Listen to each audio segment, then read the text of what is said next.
Yes, as the banner says, shooting a video won't take long. Just gotta frame this sucker up.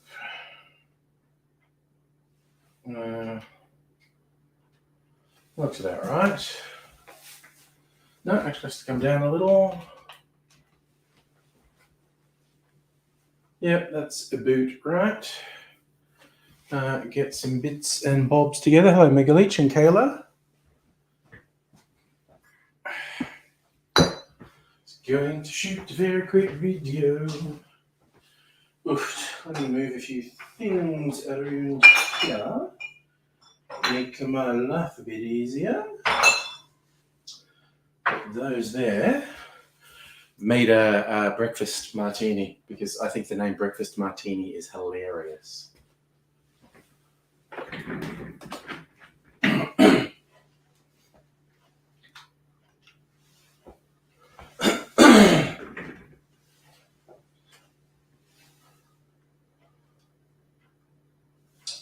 Fuck's sake. My audio recorder's being a bit weird. Just have to fiddle with it. Maybe, like me, it's feeling its age. I forget how long I've had this, well over 10 years. Little warhorse, my Zoom recorder. Okay. Okay.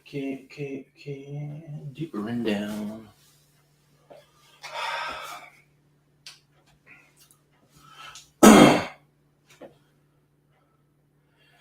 G'day, cocktail lovers. I wanted to make a breakfast martini, mostly because just the concept of a breakfast martini cracks me up. Gin, one of the 5 main food groups. Originally it was done with orange marmalade, but I'm going to... Sorry, I just realized I need these things.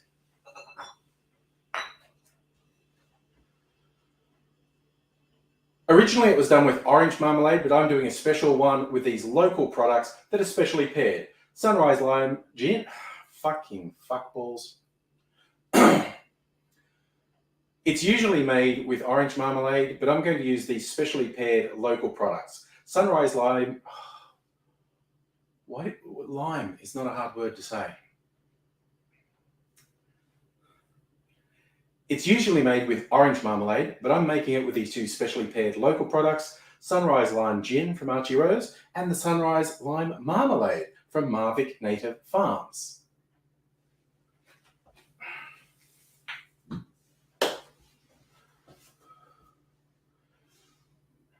We start off with 1.5 ounces of gin in our shaker.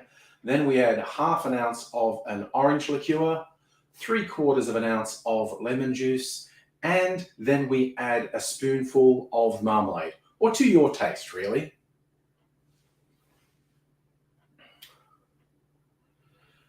Add ice to our shaker and give that a good solid shake for at least 15 seconds because you really want to integrate that marmalade.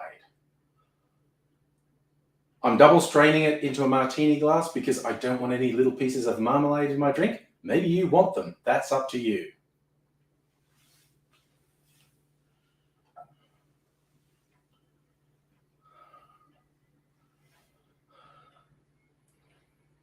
And here is my lime marmalade and here is my lime breakfast martini.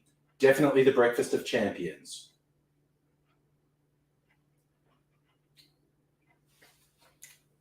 That's actually pretty good. It's very silly though. Yes, Kayla, I do tend to get pretty sweary when I mess up lines. All right, let's turn all these things off. Okay. Dunzo. Wait, where's my peeler?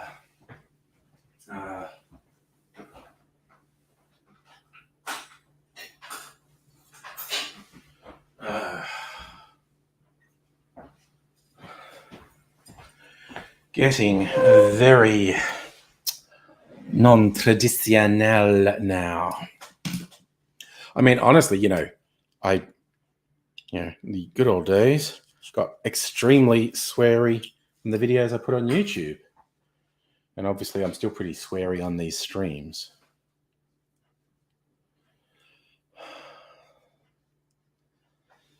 Shazam, y'all. Okay, I can turn my banner off because I've stopped making the video. I might make another one. I don't need to. This will put me ahead of schedule making this one. So I might not. The good old days. I had another comment from someone on YouTube just the other day who's like, "Oh, I haven't seen you for ages. You're still doing stuff. Good." And then he's trying to say, "Oh, you should get more views. You should do all these things with shorts and whatnot to get views." And I was like, I don't actually want to. The decision I made in our COVID years, also because of my changing work situation, in simple terms, there's very little upside for me being well known on YouTube and a significant potential downside. So it's actually quite stupid for me to pursue it. Yeah, cheers. At least with the angry, shouty, sweary political stuff.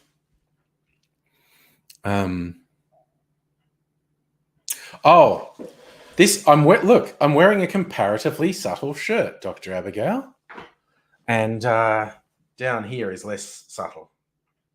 So, yes, it's the shirt is a bit of a trick. It's just, and in fact, the main reason I got this one is because it's quite a different style of design to almost all the other shirts I have.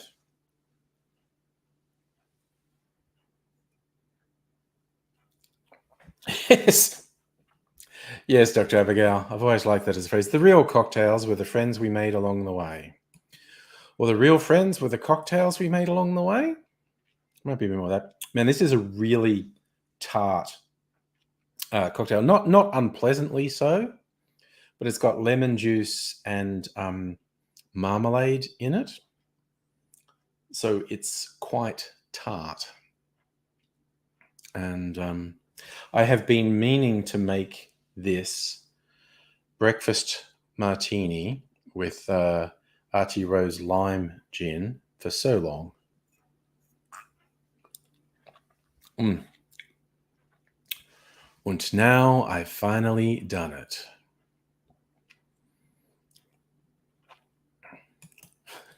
Sorry.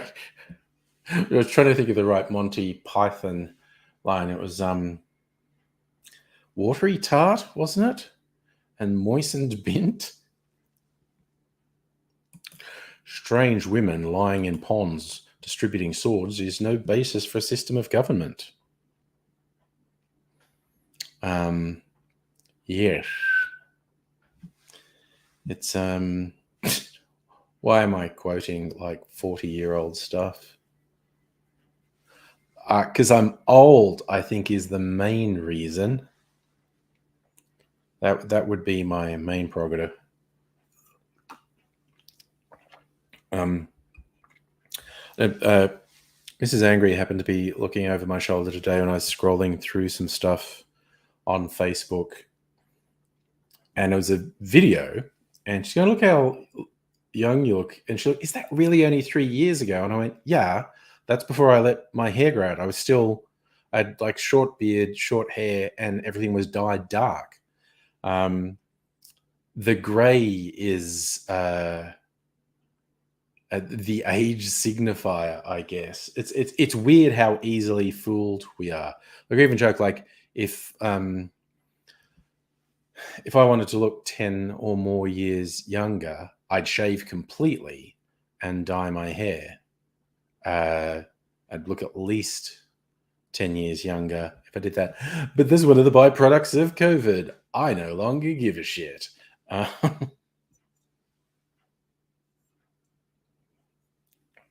So Yeah, not making any effort. It is what it is all I'm going to say. So I'm actually quite happy that I let my hair grow out. And yeah, I dyed it earlier. How long ago did I dye it? It's a couple of months ago. Quite a few months ago, I think. See, I can't even remember how long ago I dyed it. Quite a few months ago.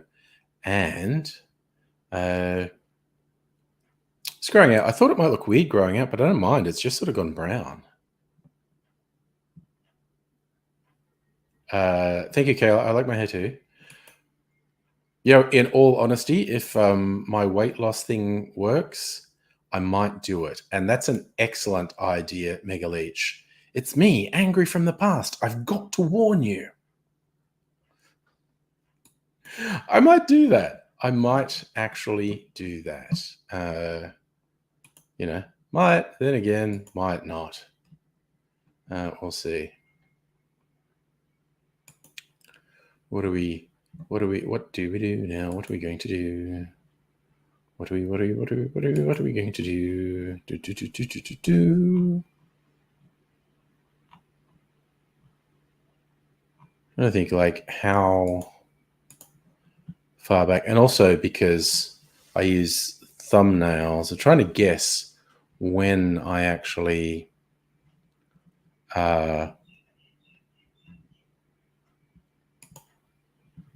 colored my hair back in Halloween.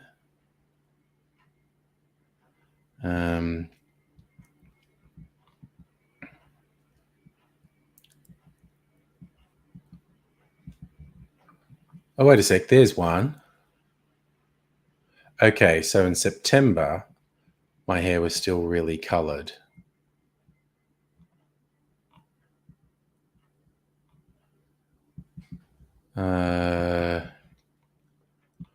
So we'll go through this list. Is it going to show me anything else?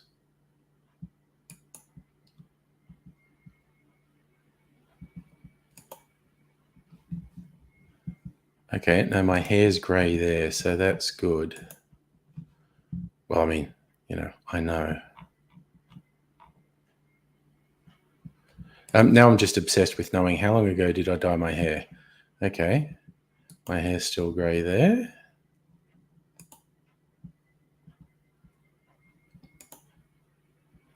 Okay, it's coloured there.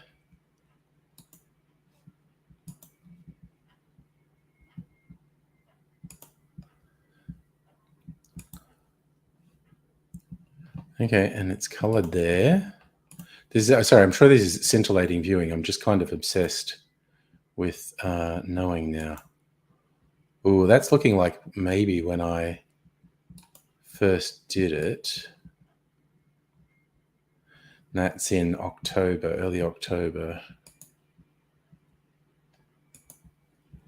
Yep, okay, I went a little bit earlier and I've still got purple hair.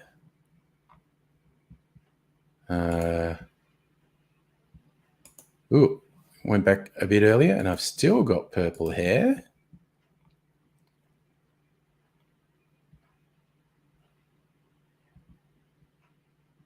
Oh, wait, what am I doing?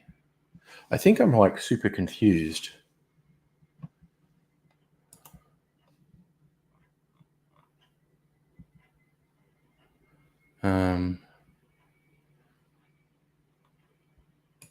Yeah, I think I got myself.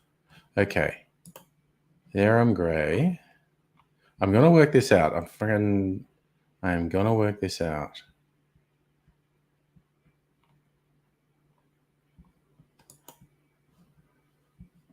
Okay. Just kind of obsessed with working this out now.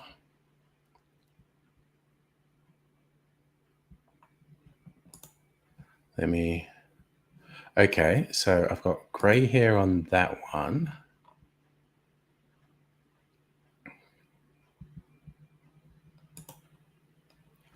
All right. Okay, read into it what you will. But apparently I coloured my hair. It was by Visibility Day last year. Read into that what you will. That's when I dyed my hair purple.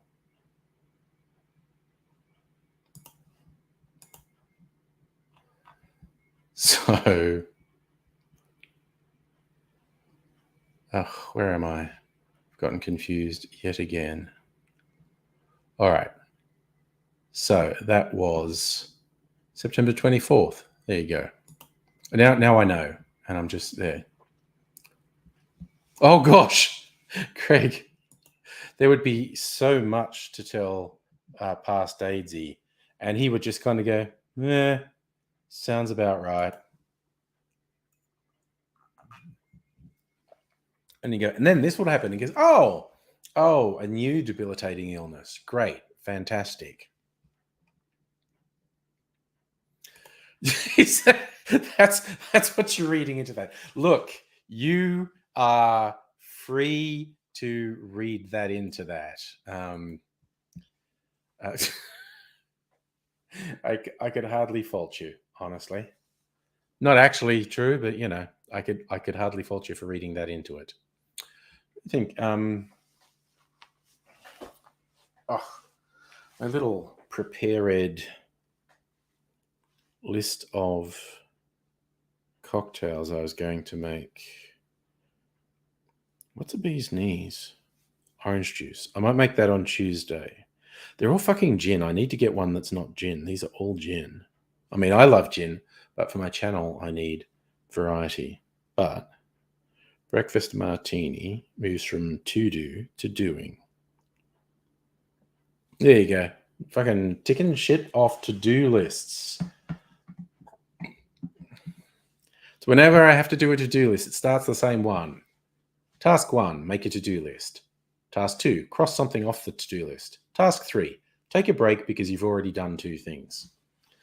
And then there's a sense of accomplishment, which, I think that's important.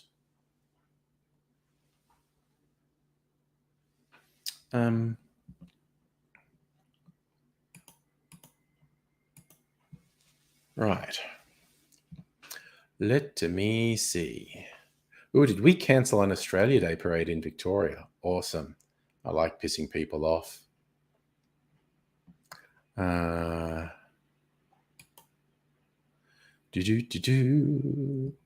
at the top most searched cocktails on the Difford site, because that's a handy thing to know. What are people searching for the most? Okay, I have just done a Sazerac, so I shouldn't stress too much about doing a couple of gin ones. But what else is there that's whiskey based?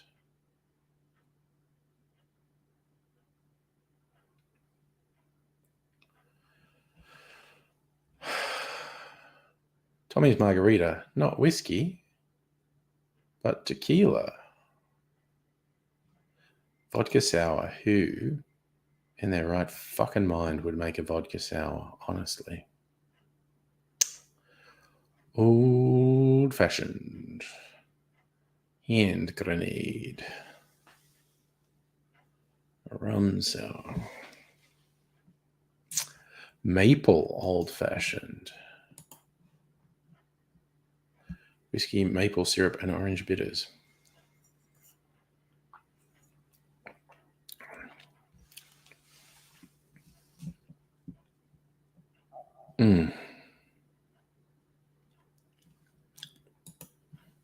My breakfast martini is actually pretty good. Maybe I'll make another one for breakfast. No, I won't.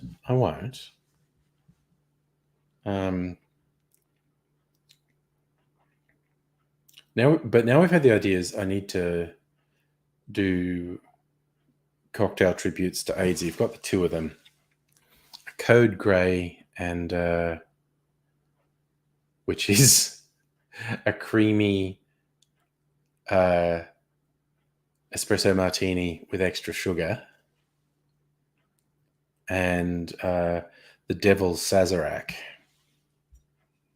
which has a peated whiskey float and an absinthe float.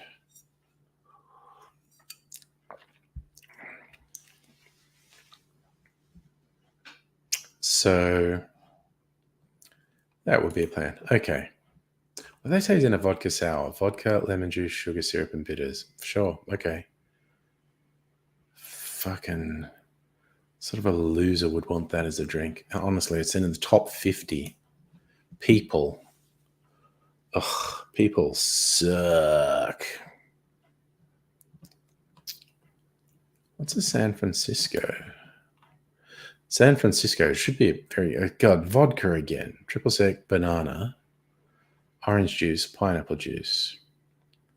Why would you make that with vodka? Just make it with fucking white rum, for fuck's sake. It's got all the tropical flavors. Orange, banana, pineapple, grenadine. Fuck's sake, make it with rum, not vodka. God. What the fuck is wrong with people, honestly? I actually went out with Mrs. Angry to a place, and they had a cocktail that I thought sounded pretty good, but it was vodka based. It was a sour. And I said, can I get that but made with gin rather than vodka? And the waitress went, oh. But then the guy behind the bar, the guy behind the bar, the bar guy at the bar, actually he might have been, I don't know. The guy behind the bar who does the cocktail menu came out to talk to me and saying he didn't think I should have it with gin because the botanicals would overwhelm it. And far be it for me to tell someone his job, but he takes his job that seriously. He came out to tell me he'd make it with gin if I really wanted, but he strongly recommended I didn't. And I went, you know what, champ, you're in charge. Let's do it with vodka. It was bland. It was very bland. But that's who it's for. People who want a bland drink. Would have been better with gin. Absolutely would have been better with gin. Oh. Safra, I refuse to bow to imperialism. I'll speak Manglish, thank you. And you've had a thunderstorm. And Pom said, only a 25% chance of 6 millimeters, and then you've got 8 millimeters in an hour. Good Lord. Yeah, sometimes they get it super wrong. They've been broadly kind of right here. It's been weird, unsettled weather. Like, we've had really mild weather. I think it's getting a bit warmer. Hey, what would be scintillating stream conversation? Weather. Yeah, warming up. Tomorrow, Tuesday, 27, Wednesday, 29, Thursday, cool down a little bit, 23, Friday, 27, Saturday, 35. That little dip in temperature, the 20, 29, 23, 27, makes me think it's really volatile towards the end of the week. And I think their predictions will probably change a bit. We shall see. Justin, hello. Safa, I didn't ask for it again with gin because I don't want to be rude to someone. You know, dude's working and he does good work, and I don't want to be rude to him even when he's wrong. But I think he's probably right for a significant chunk of their clientele. But yeah, I disapprove of harassing service staff. I mean, I basically disagree with harassing almost anyone who's doing their job. You know, maybe cops are an exception. But I very much disapprove of people who harass service staff, and particularly, you know, if they're the type who treats service staff like they're below them. Like, you're serving me, you have to do what I want and follow my whims. Fuck you. They're doing a job. Leave them alone. Sorry, I'm just going to move a couple of things around here. I'm not going to shoot any more videos. So I'm going to turn that light off because it's a bit harsh on my head. All right.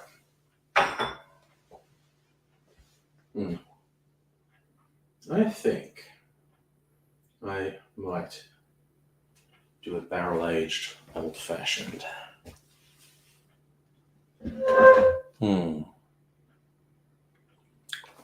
What do we got? Yep. Okay. Now, I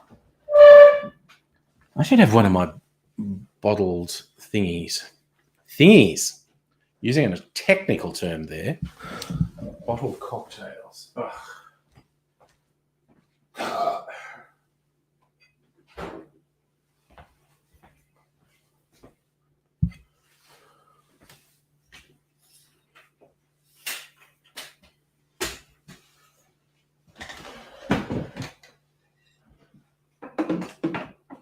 All right.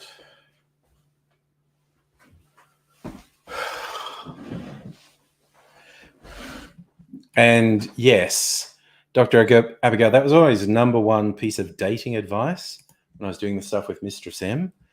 If you are on a date with someone and they treat service staff badly, if they act imperious, if they belittle service staff, if they talk down to service staff, they are a bad person. Don't have another date with them and don't fuck them. Because it's a real good measure of someone. All right. This is such a good book. Okay, where are the recipes? See, the whole first half is not recipes. It's just stuff you need to know.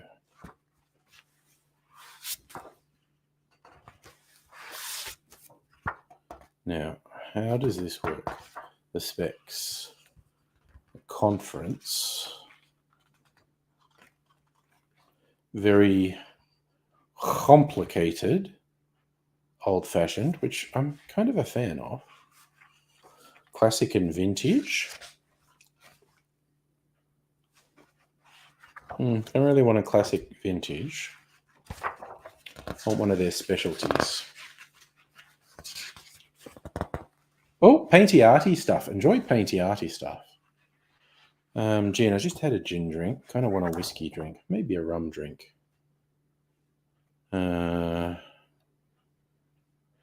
Rum, shaken. Do I really want to do a shaken drink? Probably not.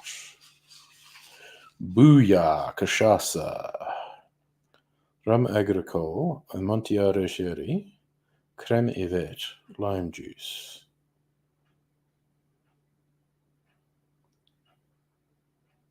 Ah, wow. That's someone getting angry. They don't like cachaça. This is my fuck you to cachaça. Don't like the stuff? It's basically an inferior version of rum agricole. Them's fighting words.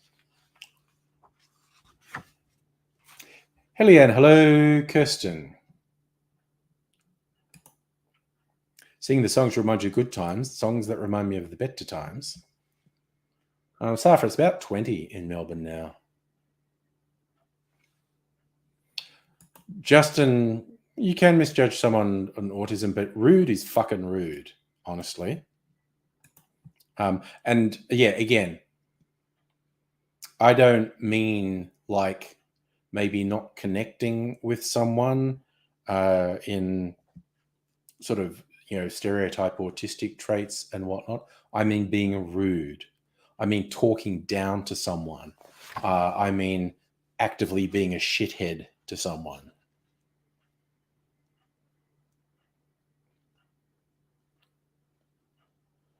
CB3, black rum, lemon juice, orange juice, Pele's blood, agricole blanc, Don spices, absinthe. It's an interesting one. Patois punk, rum, Calvados, Don spices.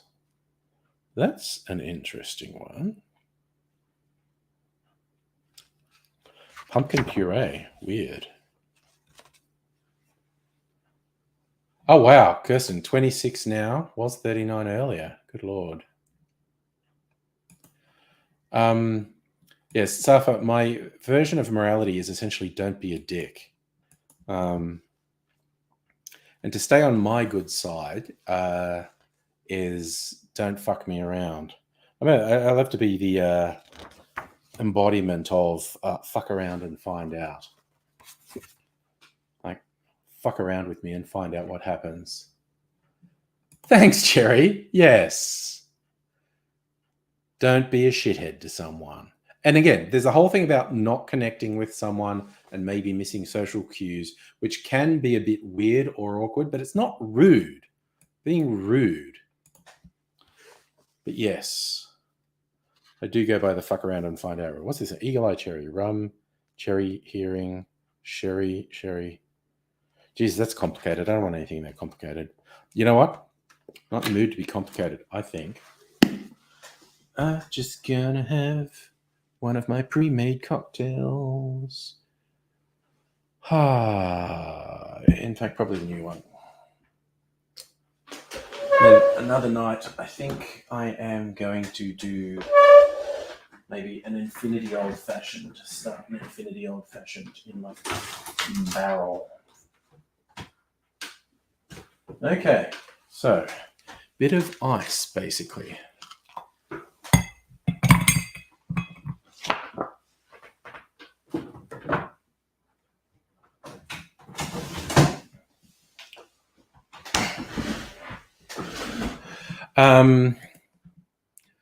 Jerry, yes, casual cruelty. That is a good word for rudeness, phrase for rudeness, I think. Justin, I will say, yes, I know what you're saying, that autistic behavior can be mistaken for rudeness, usually by people who are actually pretty fucking rude and expect people to behave within a very narrow range of behaviors. And I understand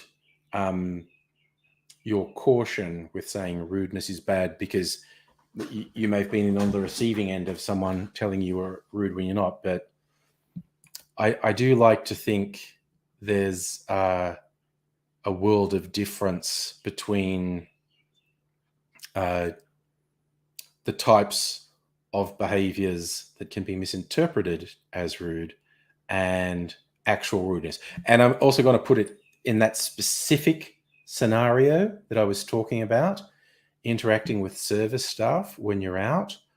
I'm not talking about not connecting with them or being awkward with them or any of those things. I'm talking about being actively rude, about being demeaning, about talking down to them, talking shit about the people who were serving you.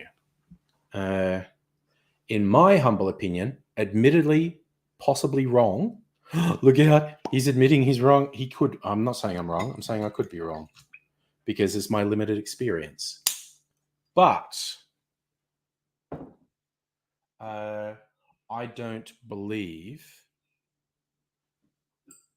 the problems that, and I've heard this from so many autistic people, their reactions being misinterpreted. I don't believe what the rudeness I'm talking about could be, mistaken for autistic behavior. I think I phrased that badly. Now Kirsten's excited to be in the country. Got a box of figs for $5. Nice.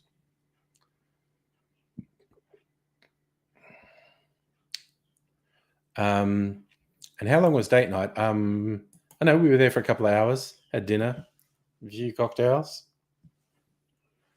It's great. One of our many. We've got so many places we go for date night that are next to public transport, and good places. Next to a tram line or a train line, so we can go out and have drinkies and not have to worry about getting home. So there you go, Safa. Kirsten's in a country town, not Adelaide. That's where the action is with the wineries anyway, in the country areas. Oh, man.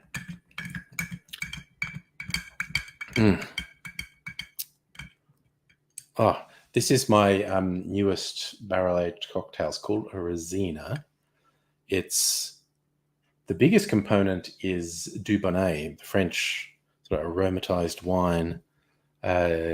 that was apparently Queen Elizabeth's favourite. And it also had gin, which was her other favourite, but it has mezcal, smoky Mexican spirit.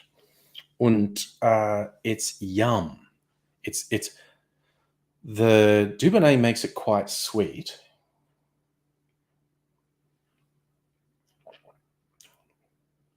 And the mezcal, it's like barbecue smoke. So you got this rich, fruity sweetness with a barbecue smoke flavor in there. Fuck me, it's good. I mean, I guess it's for a very particular taste, but yes. Jerry, yeah, I think Dubonnet in the wine bar set, that makes sense. I literally only got a bottle of Dubonnet because when the Queen died, apparently everyone's searching on like, oh, what's a drink for the Queen? And so like she liked this Dubonnet cocktail. And so everyone went out and got Dubonnet. So all the bottle shops ran out of Dubonnet. And I think like Dan Murphy's must have put in a big order for Dubonnet because they sold out. And then a couple of weeks later, they had all this Dubonnet and no one was buying it anymore because the moment had passed. And so it was really cheap. It was like half price. That's the only reason I bought it. 5 minutes from the Eltham train station. I think the trouble is I worked that one out, Kirsten, wander north with Imbue. It would take me way over an hour to get there. I will double check. I'm wander north with Imbue in Ivanhoe, yeah. Tasting room, directions. From home and going by public transport. Yeah, take over an hour and a half each way. That's a bit much because we have to go all the way into the city and then back out to Imbue. So that would take us over an hour and a half each way. And that's a bit much. That's more something I'd do as a drive. So in other words, not drink much.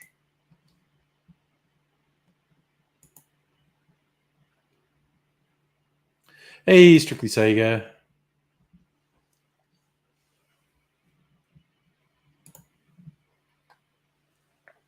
Oh man, that is smoky. What's this like? It's almost like when it's got a bit of that vibe. Have you ever put fruit on the barbecue? Nice. Jerry's saying 70s wine bar set. Dateline. Anywhere in Oz with a wine bar. Yes, everyone has wine there. Yes, that is a point. Back in the day, it was much harder to get proper wine. So you have to find a right wine bar. Yeah. What did my mum like in the 70s? Marsala, which is a very sweet Italian wine. I think that's begging for a rediscovery from cocktail bartenders. Play with the sweet flavors of Marsala. I'm sure you can actually still get Marsala. It's very, very untrendy. But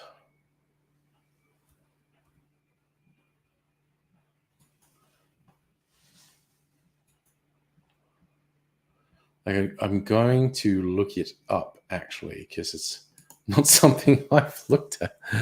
Marsala. Yes. Classic stuff. $10 a bottle. Or the fancy stuff is $17 a bottle. Baronia. That was the shit my mum had. $10 a bottle. It's probably about $2 a bottle in the 70s. And for some reason, for some reason they're advertising Scotch along with the Marsala because it's Scotch that was aged in Marsala casks. Okay, because the Marsala is aged in casks, and then Scotch distilleries buy old wine casks and age their Scotch in them. There we go. So yes, oof, you can still get Marsala. I thought you'd be able to. Aha! Oh, I love that one, Jerry. Richard Glover has a book called The Land Before Avocado. Oh my God. And you kind of look like those old cookbooks from the 60s and 70s that are very nightmarish to look at. The sort of things they have in there. Strictly, you're making fun of the way I say water. I should have some water after this one, actually. And chill a bit. I did get some of the soda water I like. So I might have some of that. I might be fancy and put it in my martini glass because I feel like being fancy. And also, I don't know where my water drinking glass is. So we'll take that as it comes. So, what am I doing? Offers for spirits. I just love looking sometimes at Dan Murphy's. Like, is there something that's on outrageous special? And I occasionally like sorting through Dan Murphy's. Like, what's the most expensive thing you're selling? To find out they are, you can buy a $12,000 bottle of whiskey from them. And it's like, cool. I didn't know Dan's stocked $12,000 bottles of whiskey. And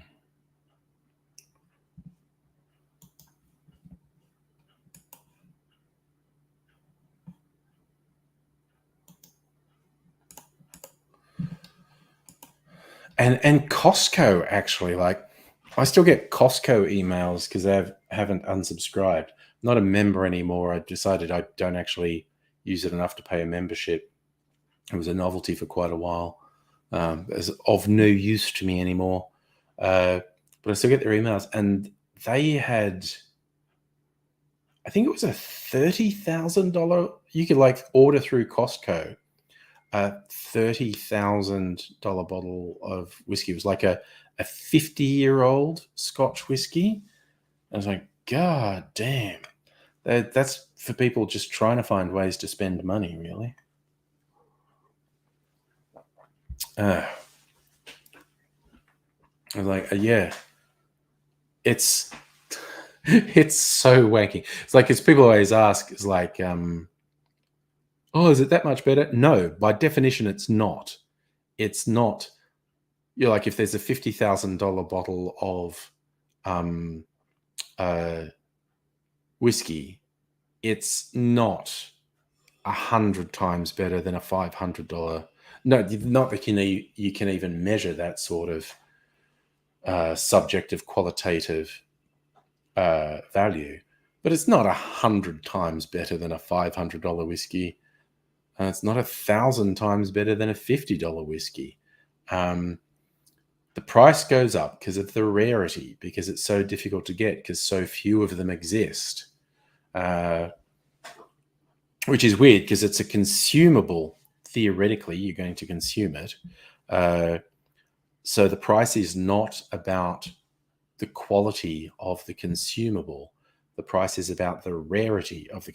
You get in terms of returns for price. Like, if you did an XY axis, and like X is price going up, and Y is quality going up. Cheap stuff is usually crap, So you spend up to a certain point, quality goes up quite a bit, and then the quality really levels out. Like the quality doesn't improve, but the price keeps going up. Like quality improvements are marginal at best, but price ratchets up a lot.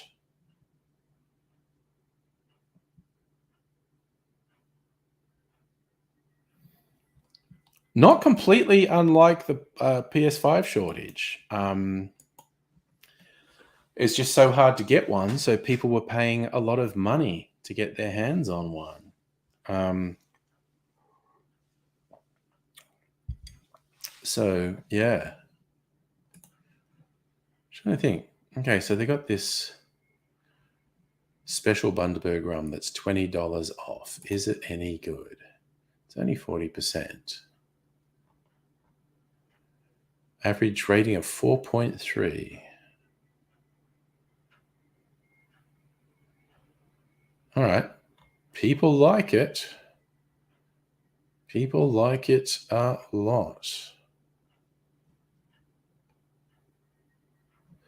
But then there's another one that's $30 cheaper than that.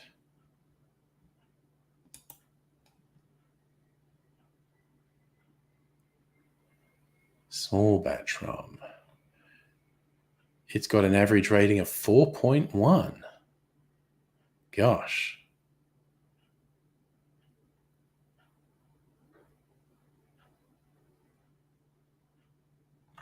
There you go. People love that one.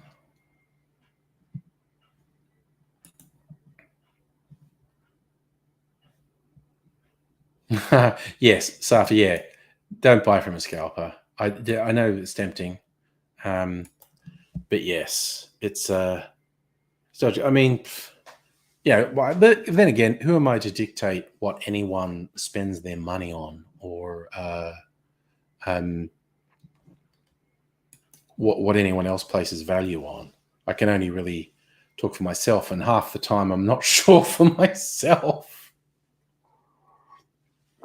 So I'm not going to tell anyone else what they should value. That's not true. I am extremely opinionated, and I will absolutely tell someone if I think they're making an unwise choice, whatever. But if they say bugger off my choice, I go, hell yes, it's your choice. But yes, if someone actually asks me, I will tell them. I have had to say to people more than once in the past, don't ask questions you don't want the answer to. Well, that's stupid that I did this. In my opinion, I'm not sure you're ready to hear my opinion. No. It's kind of like when I rag on vodka and some fucking loser wants to defend vodka. I'm like, vodka doesn't love you. Vodka's not going to marry you. You're just making a fool of yourself trying to assert that vodka's a good cocktail ingredient. It isn't. It's to get you pissed, and that's it. Frankie, how's it going? All right, so Frankie, I actually only just heard the news about AIDSy doing something creative. A ghost zombie. Oh no, zombie. AIDSy is number one zombie. He always declared. He declared himself to be the sexiest zombie you know. So I don't have to hesitate even for a second. I understand your indecision, but for AIDSy, got to be zombie. That is how he saw himself. The life challenged was the politically correct term. So that's absolutely the angle I recommend. So look how long my beard's getting. And I'm basically waiting till Mrs. Angry goes, the fuck is your beard so long? Cut it. Because I never let it get this long. And also my hair's getting quite long. I haven't had a trim on my hair for quite a while. Yes, That's like, that was real life for him, Frank. Having to pick up and reattach body parts. It was absolutely real life for him.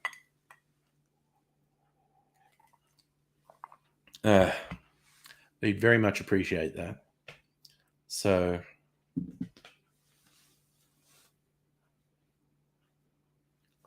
well, that's the thing, Safa. He's come back to life so many times, depending how you interpret it. Somewhere between 3 and 8 times, I think. He died and came back. There was, of course, sadly, the one time he died and didn't come back. That was this last one. I'm not surprised they cremated him. It's the only way to be sure. Seriously, if you had a service where he was in a coffin, you'd have to just be at least a teeny bit worried that he was going to pop up.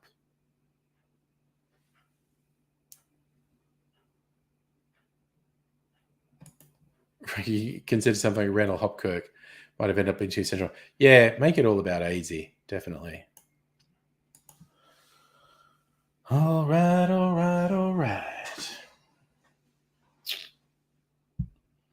This is my AZ appropriate martini glass too, with a skull on the stem. So Crystal Head vodka giveaway, that one.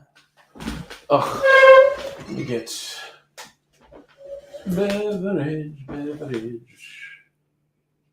I think I'll just get a soda.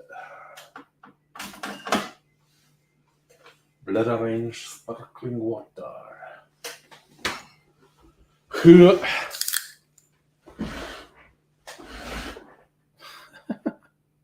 I think AZ regarded the brain eating as a hurtful stereotype, and he claimed he'd never eaten someone's brain.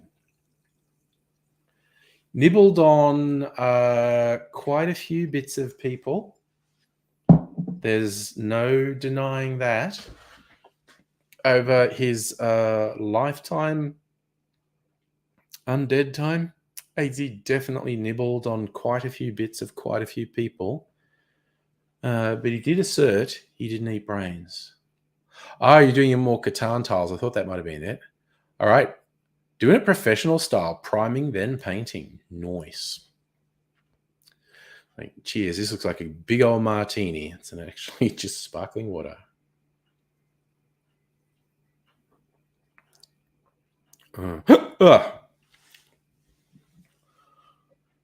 That was weird to have a sudden hiccup on my first sip of sparkling water. But I don't actually have hiccups. That would be very embarrassing, trying to manage hiccups during a live stream. You don't really want that. But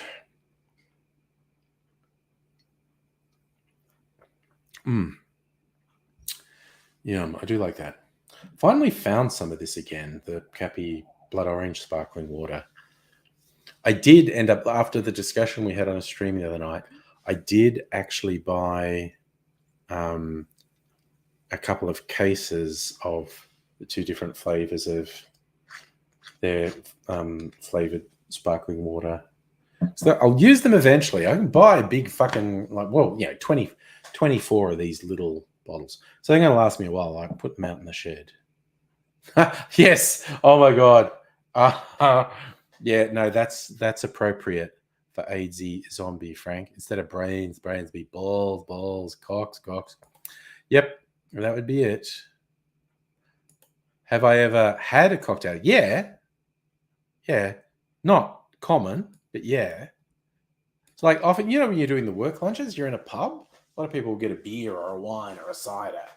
And I, not always, but I have on occasion had a cocktail and things like that. Or even just sometimes, having lunch with someone.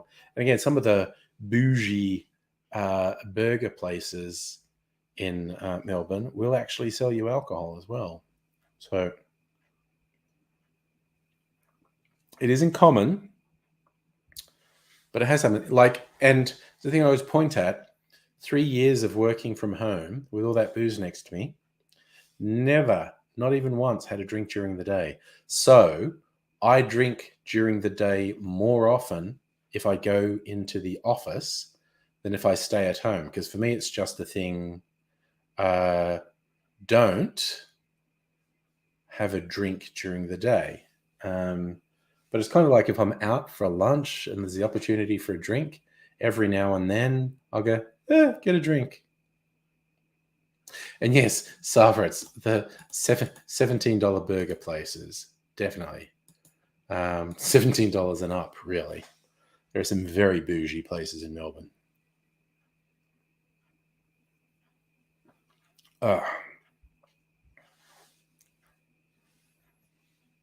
So, yeah. It almost sounds like I protest too much when I say I don't drink that during the day. Particularly if anyone who doesn't know me very well comes on the stream and sees all the bottles back there. You must be an alcoholic. What does I always say? Alcoholics don't have collections of full bottles. Alcoholics have collections of empty bottles. This one, I don't use this one very much, but yeah, it's a very big martini glass. It's got a skull on the stem. It was a giveaway with a bottle of Crystal Head vodka. And yes, I bought it sold. Well, Crystal Head's not a bad vodka. It's a drinkable vodka as opposed to some of them. But I got it for the glass. And I got another one that has these two neat shot glasses. So how much does that hold? Because how much is in this? Little type. My old eyes don't want it. 250 mils. So that holds about 200 mils. So, or even like 180. So that's comfortably 6 ounces. So your average cocktail's only about 3 ounces. So this is a very big glass.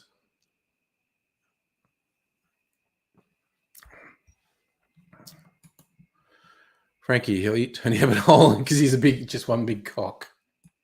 Yeah, fair enough. Do I like a vodka? Well, here's the thing. I can recommend drinkable vodkas if someone really wants a vodka. Crystal Head is one. There's an Australian one called Vodka O or Vodka Zero. I'm not sure which it is. But it's probably the cleanest, most neutral vodka I've ever tasted, if that's the thing you want. And Archie Rose's new Essential Spirit vodka has a little bit of flavor. It's nice. And the flavor is not nail polish remover, which is what most vodkas taste like.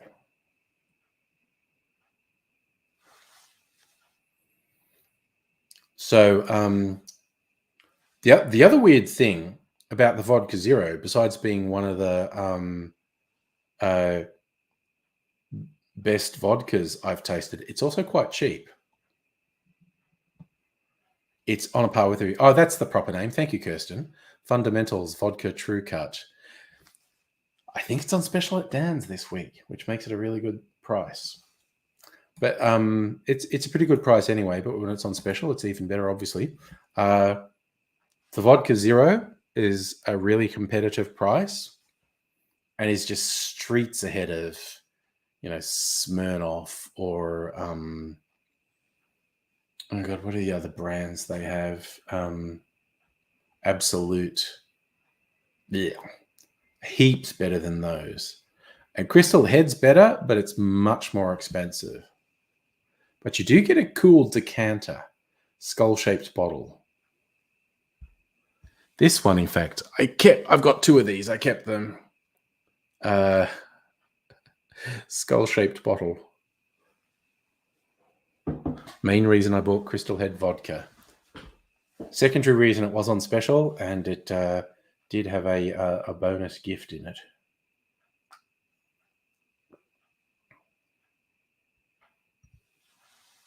Oh, there you go. The True Cut's on special for $45. Nice. Yeah, I did get a taste of that because they were doing tastings at a Dan's when I was there, and I wanted to taste it. It was pretty good. Jerry, your Bettini. Fill a shot glass with olives. Pour vodka to fill in the cracks. See, well, my alternative, Jerry, would be gin as opposed to vodka. But because Mrs. Angry, she loves like a dirty martini, and she likes olives. So pouring gin around olives in a shot glass, she could be convinced to do that. Safa, yes, short answer is good. You can get cheaper vodka. It's terrible.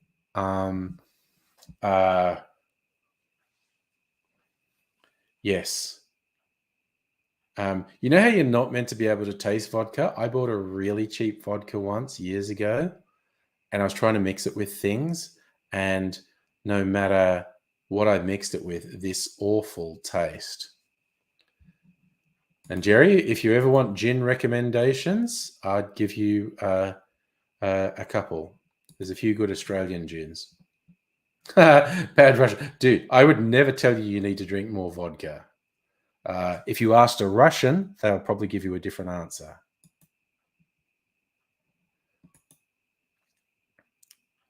Frank could be a dog cocktail instead of a bobtail. Actually, do you know the weird thing? No one is 100% sure why cocktails are called cocktails. They started to be calling cocktails in the 19th century, but there's not some definitive historical record that says this is called a cocktail for two reasons. I think the two dominant theories, I think they both revolve around garnishes. And one saying like a garnish sort of looks like a horse's cocked tail. And there's another thing, there was a rumor that to make a horse look lively, unscrupulous sellers, just before someone came to inspect the horse, they stuck a bit of ginger up the horse's bum, which sort of sprang it into life, and its tail would be cocked. And because it was common to put, the aromatic bitters and things, I don't know.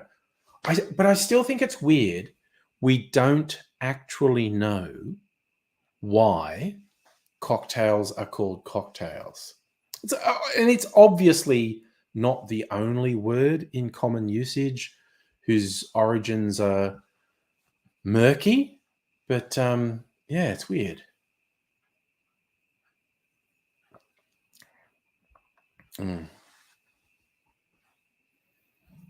Yes, Jerry, good vodka only. My recommendations on vodka, as I said, at the cheaper end, an Australian one, Vodka Zero.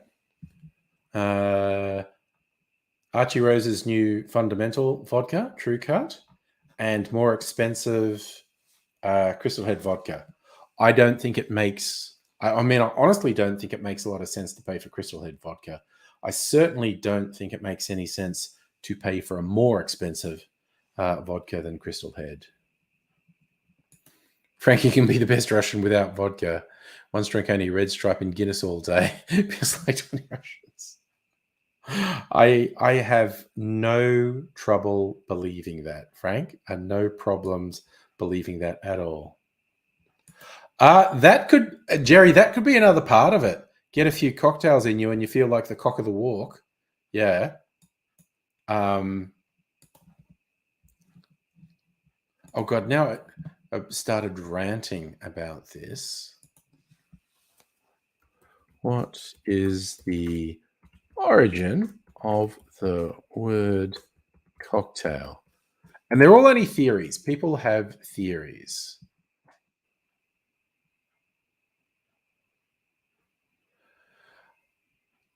Okay, so there's one theory that it's the mispronunciation for the French word for an egg cup, saying like a coupe looks like an egg cup, which is pronounced cocktail.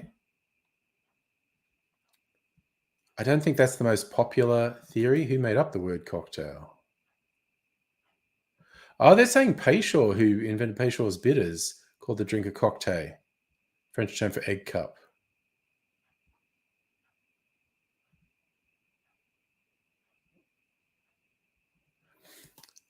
Okay, Diffords ought to have fun with it. The original use of cocktail was to describe a horse with a tail like a cock's, as in a rooster's, that was docked so it stuck up rather than hung down.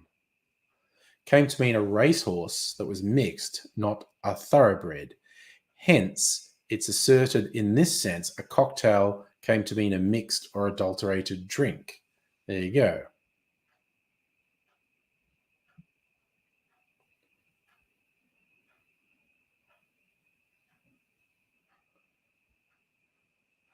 On the 13th May 1806, a newspaper called Farmer's Cabinet. Oh, no, sorry. A newspaper called the Balancing Columbian Repository. They'd used the word cocktail in an article, and someone wrote in to ask what it meant. The editor said, cocktail is a stimulating liquor composed of spirits of any kind, sugar, water, and bitters. It's vulgarly called a bitter sling and supposed to be an excellent electioneering potion, inasmuch as it renders the heart flout and bold, at the same time it fuddles the head. It's also said to be of great use to a Democratic candidate because a person having swallowed a glass of it is ready to swallow anything else. So yeah, the cocktail is what we call the old-fashioned now. Spirit, sugar, bitters, and water that you get from stirring on it.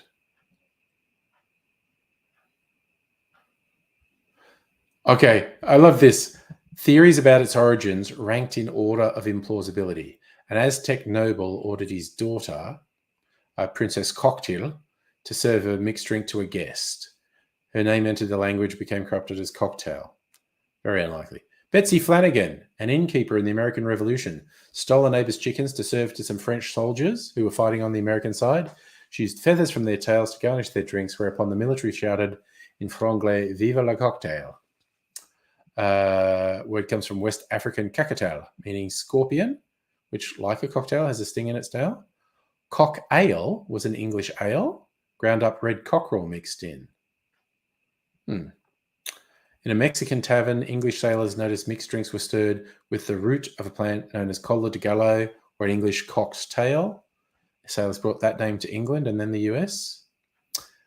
Cocktail was a mixed drink in Bordeaux, rapidly became cocktail in America, and this word brings in the cocktail for an egg cup.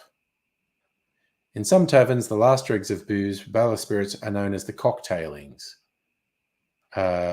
Chucked together, sold off to cheap drinkers, who'd call them cocktailings, later shortened to cocktails. Lastly, most plausibly, back to where the page started, Oxford Dictionary, English term for a horse with a dock tail, being a sign of their mixed blood. Therefore, a cocktail was a mixed drink. So the short answer is nobody knows.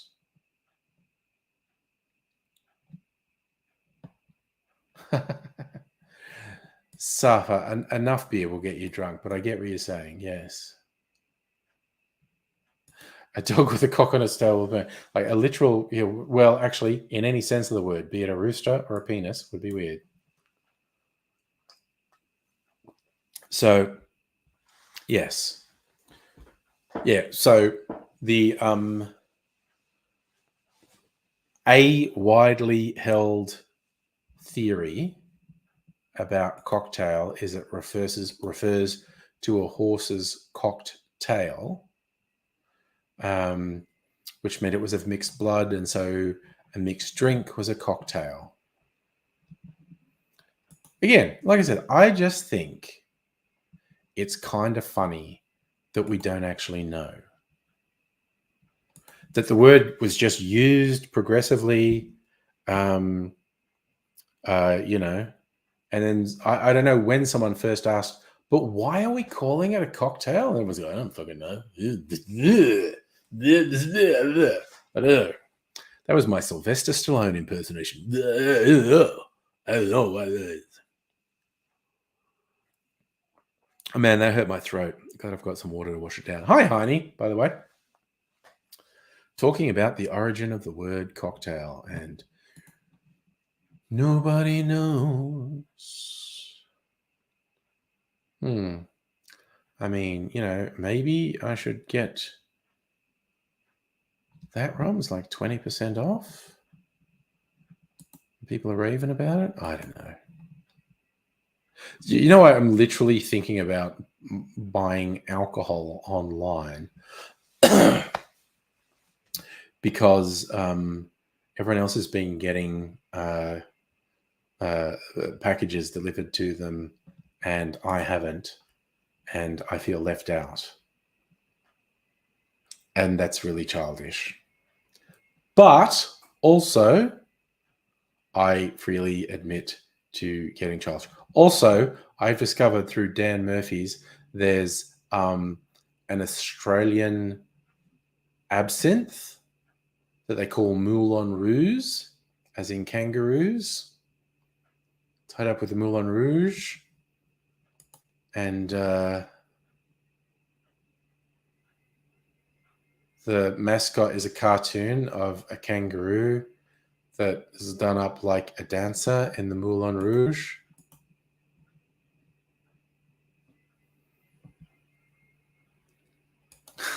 Yes, I did see that.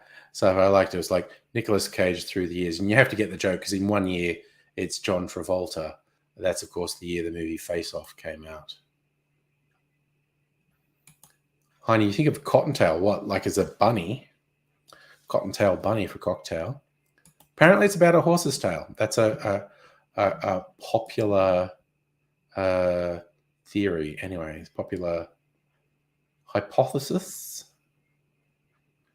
El Dorado, 12-year-old. Oh, God, that's the other. Okay. It's a fancier rum than... See, I'm literally just going for no good reason. I should buy these rums. And it's like, I don't really need it though, do I? I don't really need it. It's just the most vague sort of, I want to buy something online so something gets delivered to me. She's very silly. I'm a very, very silly person. And there are so many pre-batched cocktails at the moment. Some of them are probably even good. I don't know. Oops, what am I doing? I clicked the wrong thing on my computer.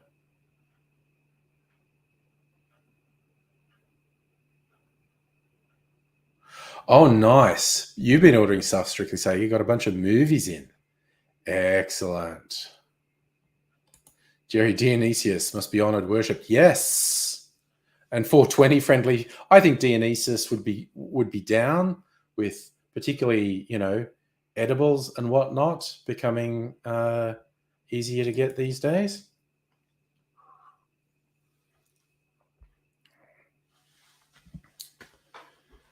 And honestly, the whole Dionysian thing, that's why I like cocktails, because there's an element of alchemy in there. You're bringing in different components and creating something that is another thing.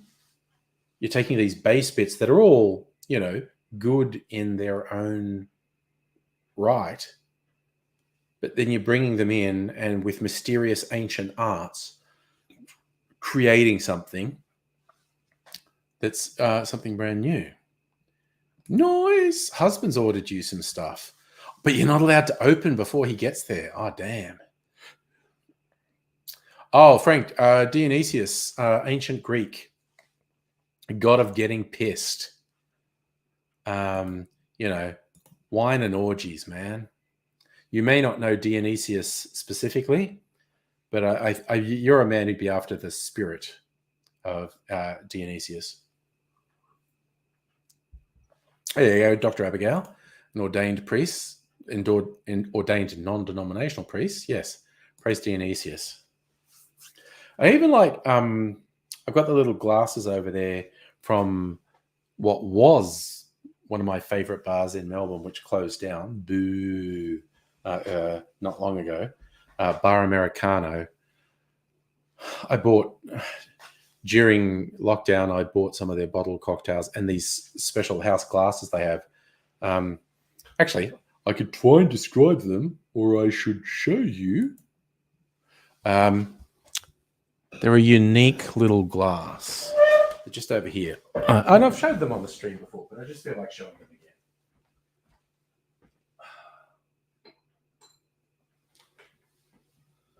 So I have two of these. It's neat. They're like, look like a miniature beer glass or something. And yeah, if I hold it against the black, you won't be able to read it, but you may be able to see there's writing across the top. Just etched into the glass, like hand etched into the glass, is drink less, drink better. Not that I skimp necessarily on my drinks, but it's another thing I like about cocktails. Is like you're concentrating your drinking, and like I said, it's I think it was Blind Boy said it was it's like mindful alcohol drinking, because it's an expensive drink, and if you're making it yourself, you've put some time into making it. If you're buying it in a bar, you're spending a bit of money on it, so you want to taste every drop. And a good cocktail is more than one thing. You experience more than one taste when you do it. Strictly Sega, yes, I know Danger 5. They were on SBS here, weren't they? Oh, wow. YouTube is new. Watching Yakovich and Angry Aussie. Italian Spider-Man. Good Lord. Danger 5 was interesting to me. Because if you don't know it, it was like a spoof of bad superhero serials from back in the day. And it was really well done.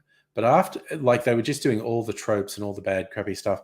But after watching it, I was like, you successfully recreated a shitty show and you were pretty funny doing it. Can you actually do something that's just good? Like, half the joke in Danger 5 was how shitty it was. And it worked. It was funny. It was great work. They did really good work. But I did find myself thinking after watching it, it's like, oh, okay, you can do a shitty show and make us laugh. Can you do a good show and make us laugh? You know, am I being a bit harsh in proposing that? I don't know. All right, I'm going to put this back. What's the time? Oh, 9:30. I was thinking of making an old-fashioned. Is that a thing I want to do? Maybe, baby. You know what? I'm going to give this one more chance. Just a little bit of it left. My high-proof Bakery Hill. I make an old-fashioned with it. Actually, you know what? I'm going to try it straight as well, because I never really got into it straight. But I have my very special syrup that I made. Baby.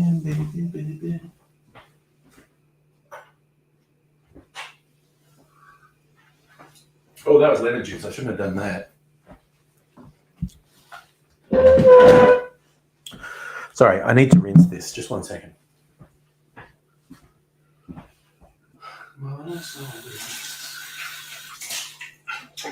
It's a radiation oh. Okay.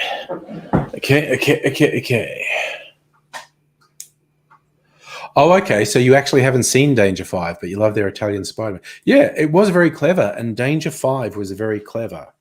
Like I said, my only sort of side thought was, well, you did a shitty show that was funny. Can you do a good show that's funny? And Danger 5, that was quite a few years ago. I don't know if they've done anything since. And yes, it sounds like Italian Spider-Man was a lot of the same cliches too, which again is funny. It's definitely funny. I think they did great work with Danger 5. But I'd really like to see them do something without leaning on those cliches. Now, okay. Shitty tasting notes from Angry Aussie, because I'm very bad at these tasting notes. But what does this evoke in me? It's like honey. And what's that? No, it's more molasses than honey, actually. Cinnamon and vanilla. Just, again, those are really stereotypical whiskey flavors. Yes. Oh, God, yes. Frankie, I've seen the Indian Superman. There probably is a Chinese Batman. I mean, my God.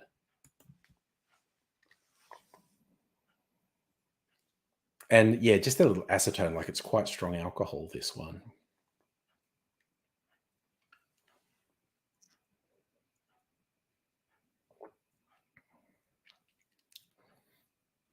Oh. I think I'm actually enjoying that more than I. Oh, it's really warm going down. So, high proof whiskey. Hey, Liam, doing good. How are you? Safa, Christmas cake cocktail. I don't know. No context. What are we talking about? Where was there a Christmas cake cocktail? I need context. Do. Little bit of sugar. That's the way. I like it. Now I won't use pea shorts. You know what? I'm going to use orange bitters rather than Angostura.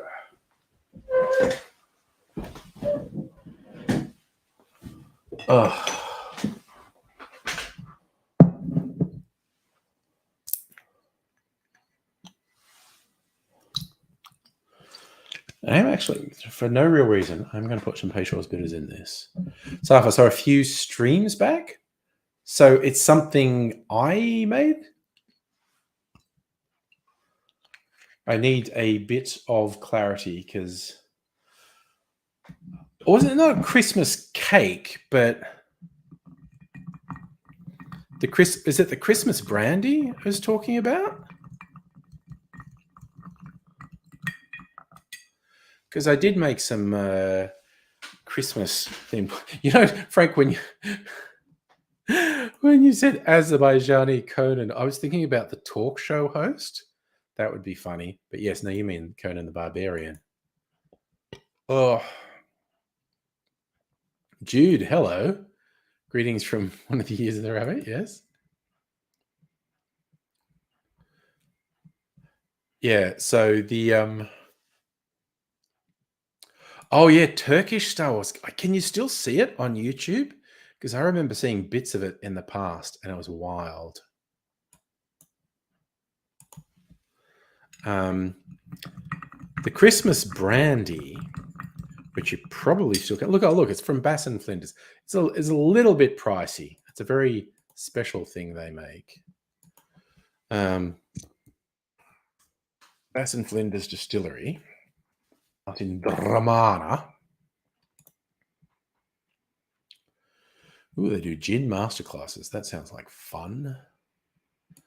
Okay, brandies still for sale. No, Christmas brandy sold out. It was pretty pricey. Their brandies are not cheap, in fact. But I was just like, fuck it. Christmas present. Ooh, a bottled cocktail. Wow, that is actually expensive for 200 mils, honestly. $44 for 200 mils.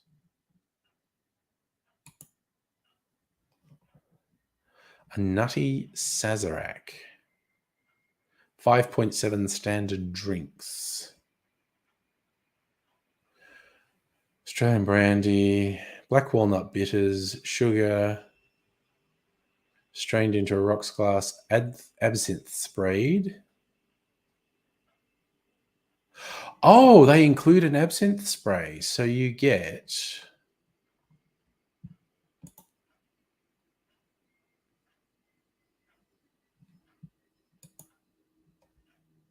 a garnish, the cocktail, and a little absinthe spray. That's cute. So yeah, Bass and Flinders are a little bit pricey though, but very good. Okay, so you've just got I think you'll enjoy it. I think you'll enjoy the Danger 5 Blu-ray, and then you might realize there's a couple of well-known memes that came out of it.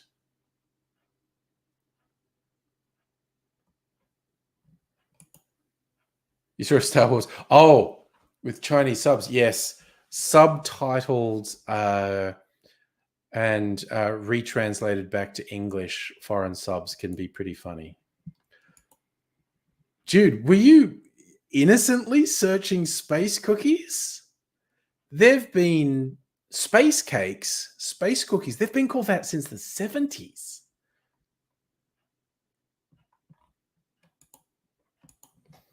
I believe you that you were innocently searching. Just saying, they've been called space cakes and space cookies since the 70s. At least. Possibly since the 60s.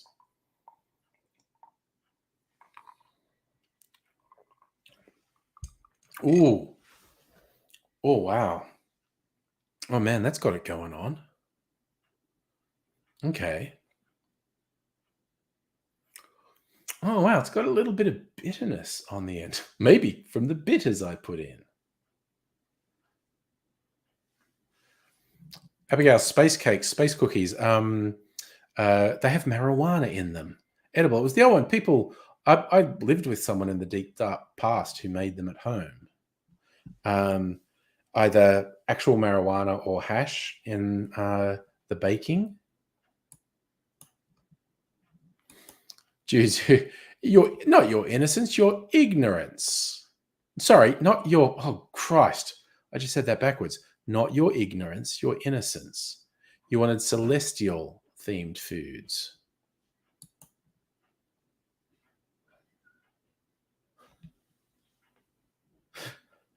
Are we mashing up Rick and Morty and? Oh no, that's just Rick and Morty. Jerry Smith blew up space Hitlers to annoy Rick Sanchez.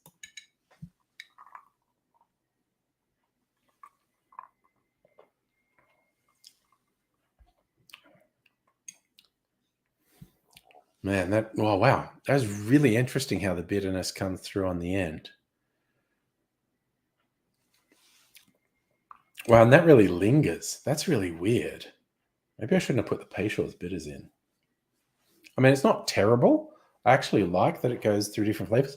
Like, it actually tastes like chocolate for a while. But then again, I suppose you get bitter dark chocolate as well. Anyway, I've made an interesting old-fashioned. Now, I've almost used up my Bakery Hill whiskey. I have to think of something else to make with that later in the week. So I feel like I haven't said this for a while. I invested in this distillery. So if they ever get bought by a big international distiller, I might actually make some money out of it. But it was just kind of cool. And they're opening like cellar door, a distillery and bar over near South Melbourne, I think. And I'll be going there.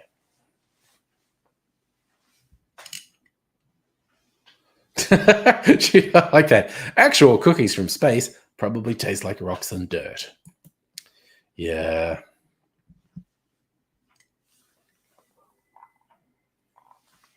I'm just waiting for us to follow the same path as the US. Like, they went down there. There was research into medicinal marijuana. Then it was proven that that was helpful to a bunch of people. So started doing prescriptions for it. And then it became a bit of a joke where there was essentially like doctors who just wanted to retire that all they were doing was charging people for a marijuana prescription.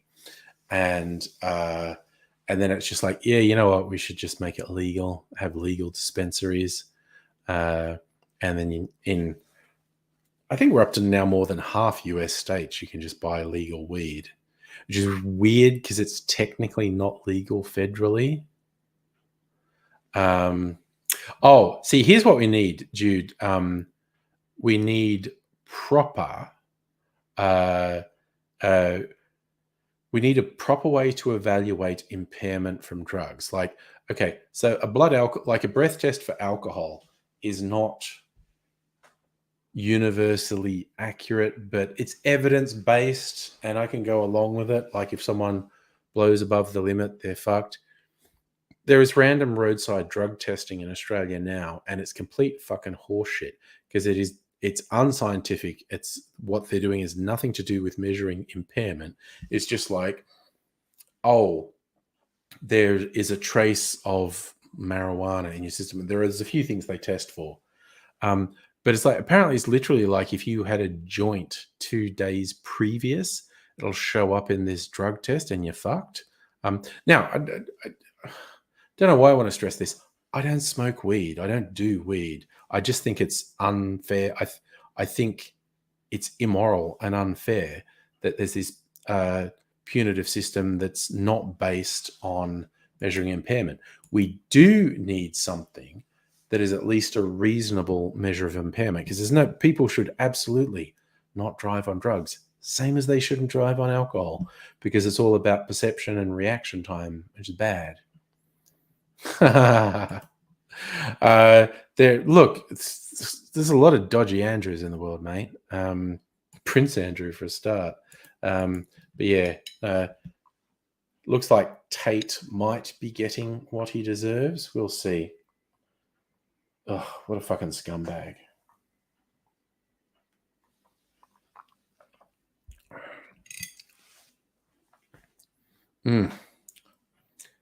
Yeah, okay, that's amazing. So that whiskey with my syrup in an old-fashioned tastes like chocolate. Yum. Drugs is bad, okay? Yes, I mean, getting caught for drugs is bad, okay? Dude, you got hung up behind a car going under the limit with pure skunk smell blowing in car. It is kind of funny that often people on the weed overcompensate by driving too slowly and too carefully, and it becomes super clear they're high. Safa, I honestly couldn't answer you that. I don't know if any enforcement force in the world has an actual evidence-based impairment measurement for drugs. I know we don't in Australia. We absolutely don't in Australia. Yes, Frank, he did think he was going to get away with stuff there, but he was just too overt in his criminality. And he was setting up stuff that legally qualifies as organized crime. And hopefully he goes bye-byes. Oh, my God. And the actual garbage fire people who defend him, just like the fucking worst. Absolutely the fucking worst. So, but, you know, hopefully he'll go away. And, you know, there's, Alex Jones is trying to avoid the massive punitive damages he's been faced with by pulling absolute fucking scams with company structures that he hopefully won't get away with. You know, still live in hope that Trump will go to fucking jail for his rampant criminality. It's just bizarre the degree to which he has indulged in overt criminal activity since the 80s. And it's just one of those things when a crim gets away with stuff for a long time, they feel like they'll always get away with it. And they get kind of shocked when the day comes when they don't. Con artists, scammers, crims. Oh, but you see, the whole thing, Frankie, the incels and whatnot, it's not really about relationships or blah, blah, anything. It's about this hateful extreme right ideology where the central message is it's okay if you're a piece of shit because you're one of the good guys and the people you're being awful to, they're bad. So you should be allowed to do whatever you want and never suffer repercussions. And anyone you don't like should suffer terrible repercussions for just living their life in a way that you can't, wrap your head around. It's just the whole ideology is it's okay to be an arsehole. We're seeing due to the Trump camp citing false equivalency, Biden's being found to have classified documents.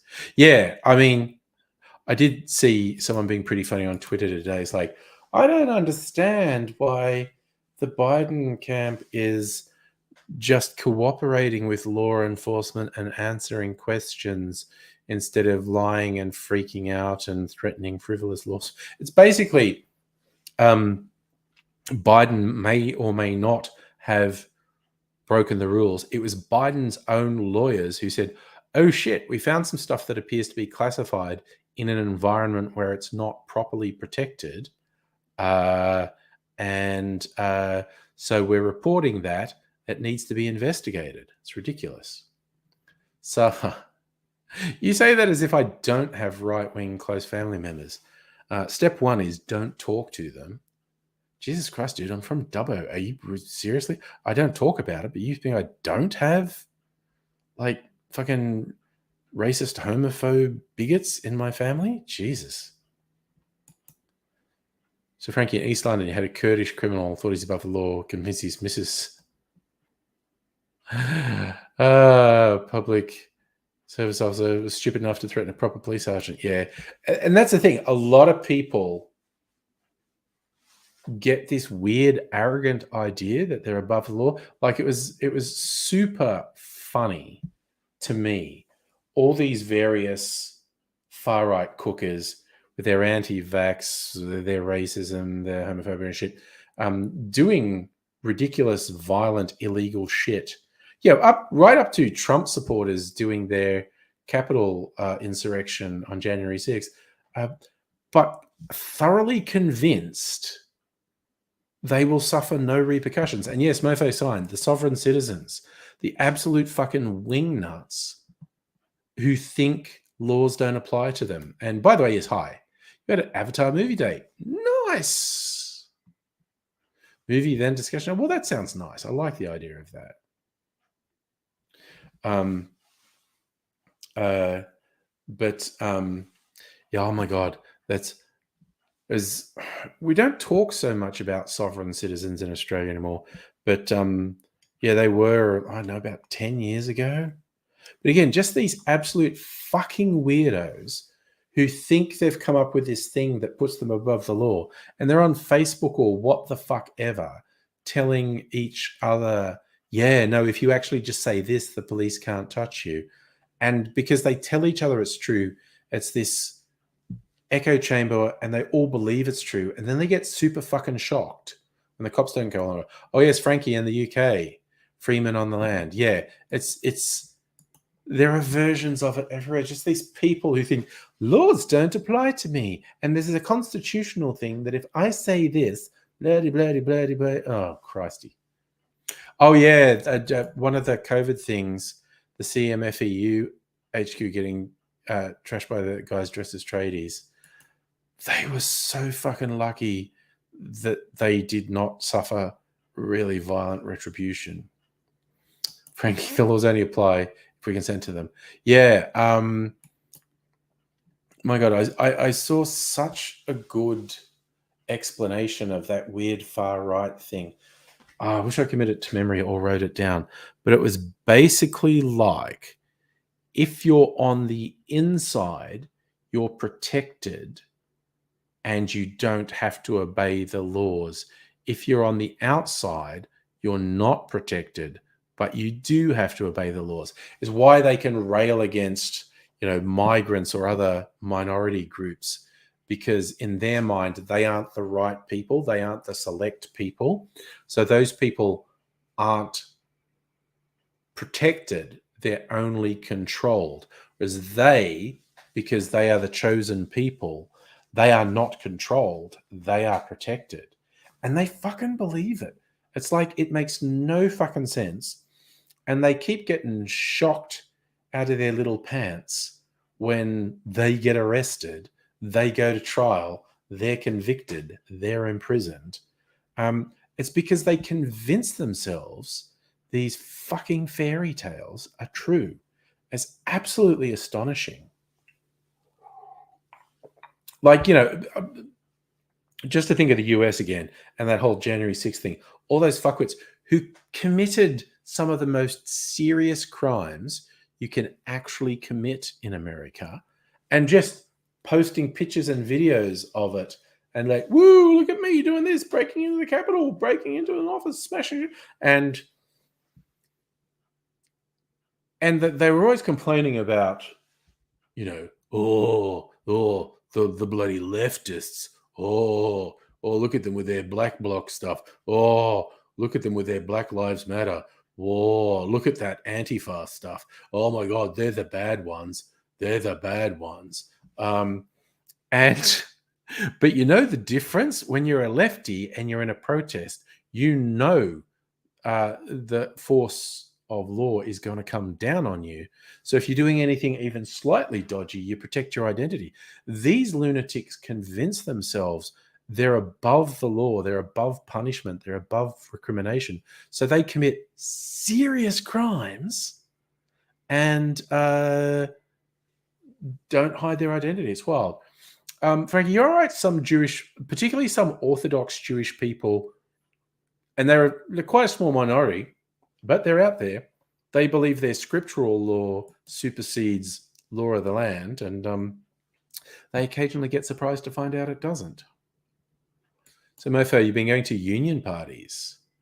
Tip jars not bolted down like in cafes. Pretty sure the CFME has tipped I get away with dinner plate. Noise. Yeah, Frankie, those January 6th people who thought Trump would pardon them is just like, but that was the thing. They literally thought they were above the law. They literally thought they were protected. And it's like, no. It's like the one I always bring up, the guy who punched the Nazi Richard Spencer while he was being interviewed by Australia's ABC. Someone just ran up and fucking clocked him.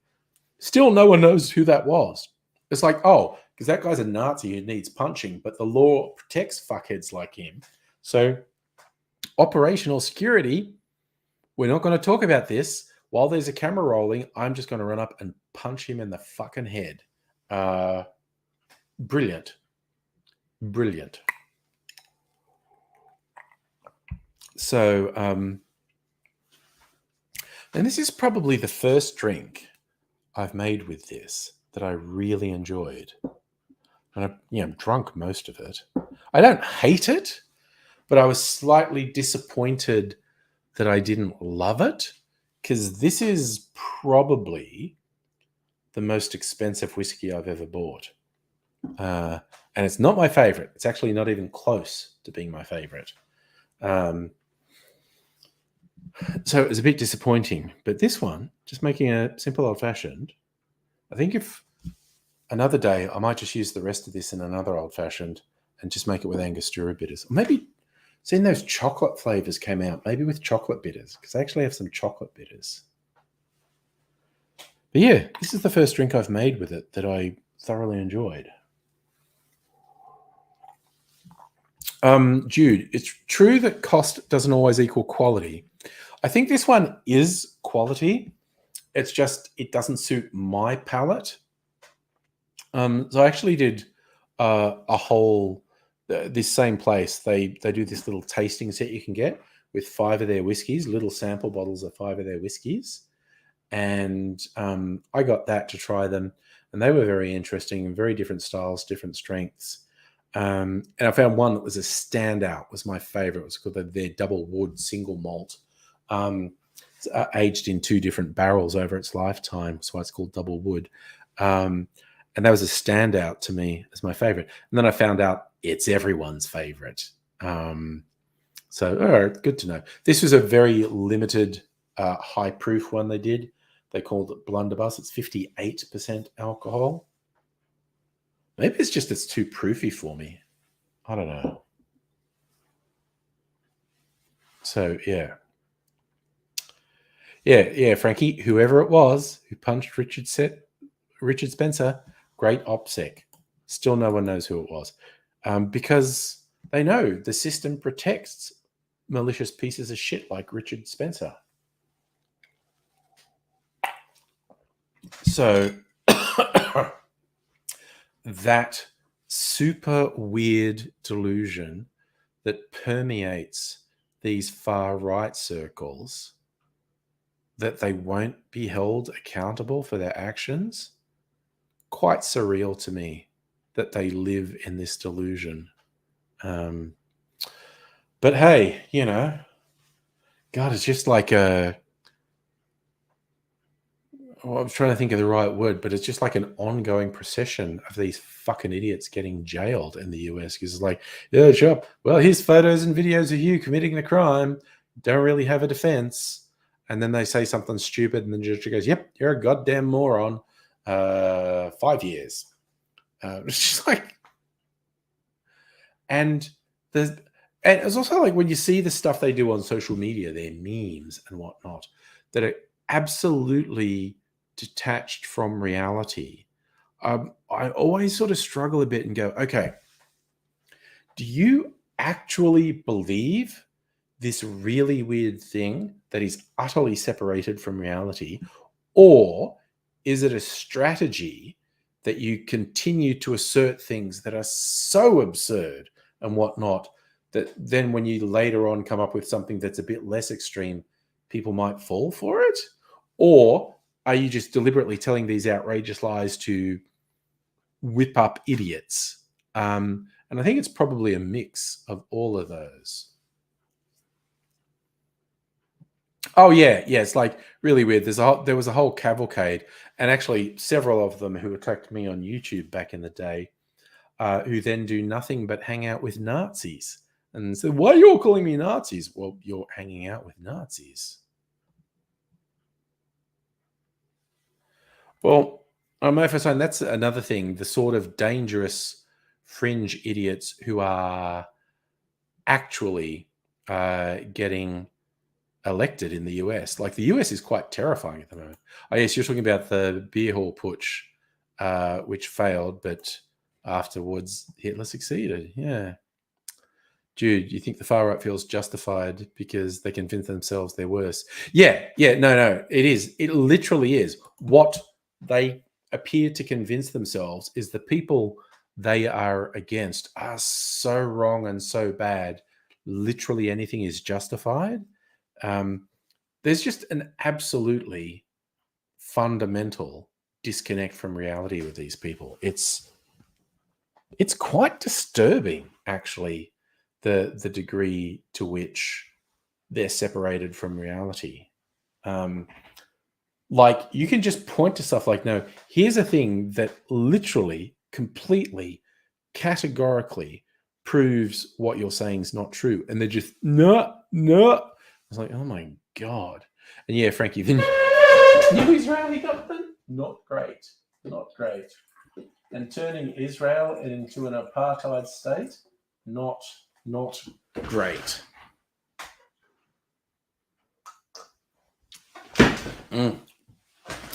Just having a little water to cleanse my palate before I get to bed. Oh, you've been paying more attention than it to me, Frankie. Ben Gvir is a convicted criminal. I have not looked into it in that level of detail. I was just kind of seeing big picture things with just frightening far right sort of extermination ideology and setting up an apartheid state. Not cool.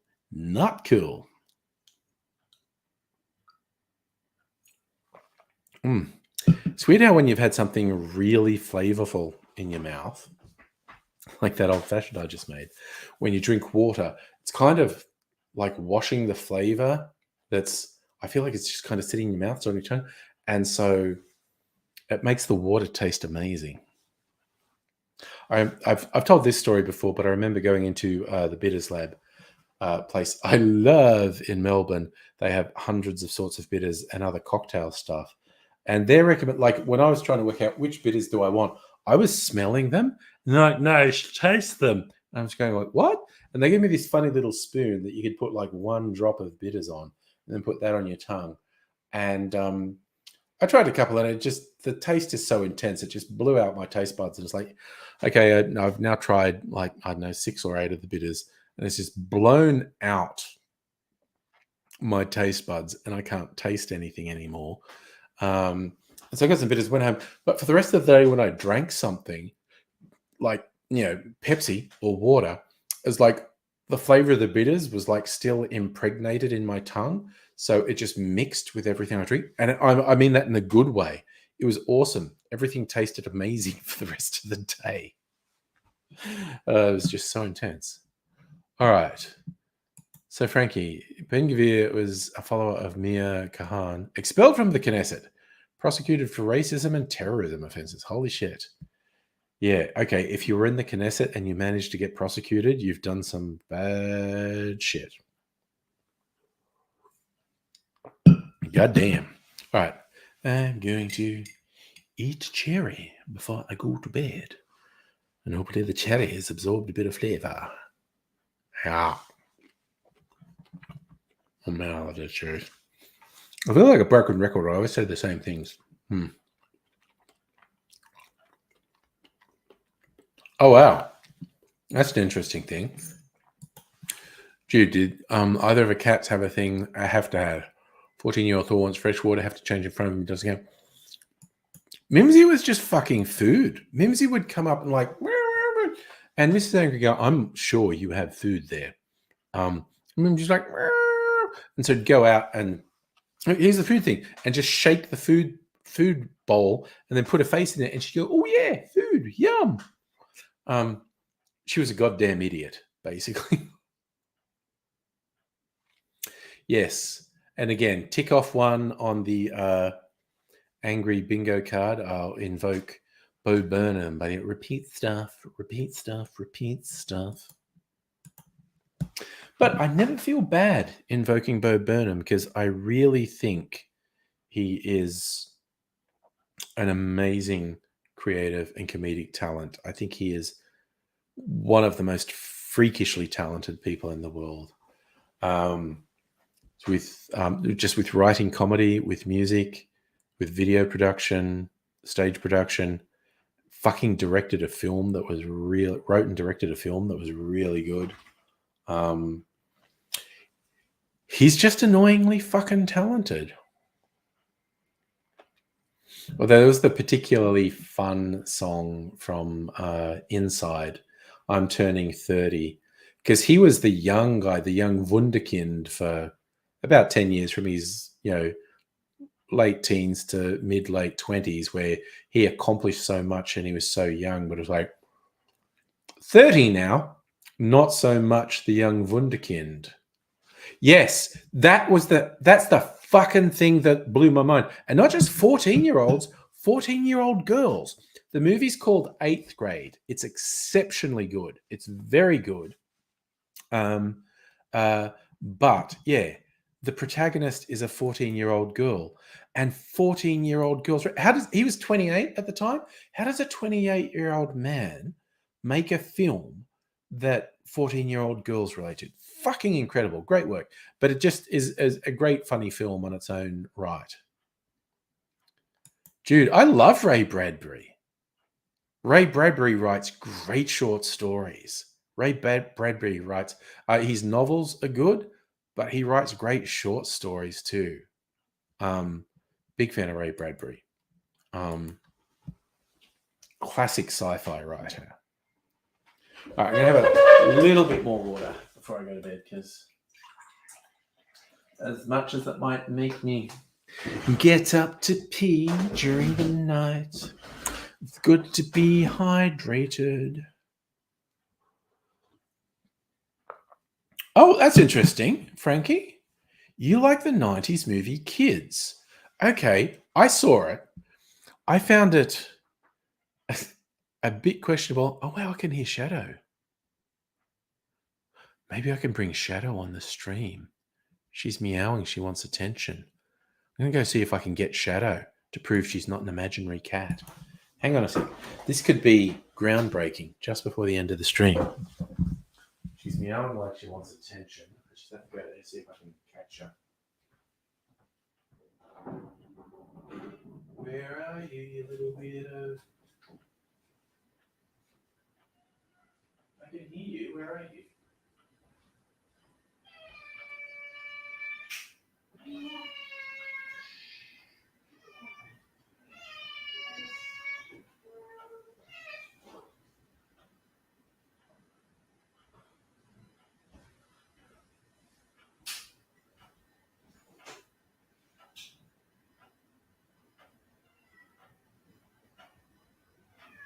Hang on. All right, let me go. Oh, God, she's insane. All right, I didn't get it. She's fucking insane. Oh my God. Okay, I don't know if you heard the super loud meows.